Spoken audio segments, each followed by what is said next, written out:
ഇത് 2022 ആണ് വരുന്നത്. ഇതിന്റെ ആസ്കിംഗ് പ്രൈസ് 1490 വരുന്നത്. വെൽ മെയിൻറ്റൈൻഡ് ആണ്, നല്ല സ്പേഷ്യസ് ആണ്, 7 സീറ്റർ ആണ്. ഏകദേശം നമുക്ക് ഒരു 1 lakh ഡൗൺ പേയ്മെന്റിന് വാഹനം ഇറക്കാൻ പറ്റൂല. ടാറ്റ ഹാരിയർ എങ്ങനെയായിരുന്നു മോഡല് കാര്യങ്ങളൊക്കെ വരുന്നത്? 2019 ആണ് വരുന്നത്. 11,50,000 ആസ്കിംഗ് പ്രൈസ് ചോദിക്കുന്നത്. ഇതിന്റെ കിലോമീറ്റർ എങ്ങനെയായിരുന്നു? കിലോമീറ്റർ വരുന്ന വെറും 65,000 കിലോമീറ്റർ മാത്രമേ വരുന്നുള്ളൂ.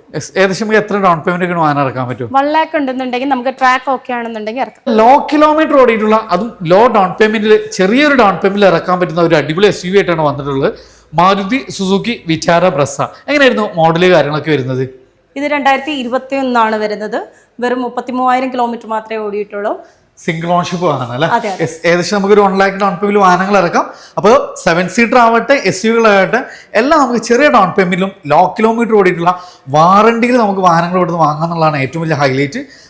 ലൊക്കേഷൻ വരുന്നത് കൊല്ലം മേവറം, അതായത് മെഡിസിറ്റിക്ക് തൊട്ടടുത്തായിട്ടാണ് ഫോക്കസ് മോട്ടോഴ്സ് സ്ഥിതി ചെയ്യുന്നത്. താഴെ നമ്പർ കൊടുത്തിട്ട് താല്പര്യമുള്ളത് താഴെ കാണുന്ന നമ്പറിൽ ഡയറക്റ്റ് കോൺടാക്ട്.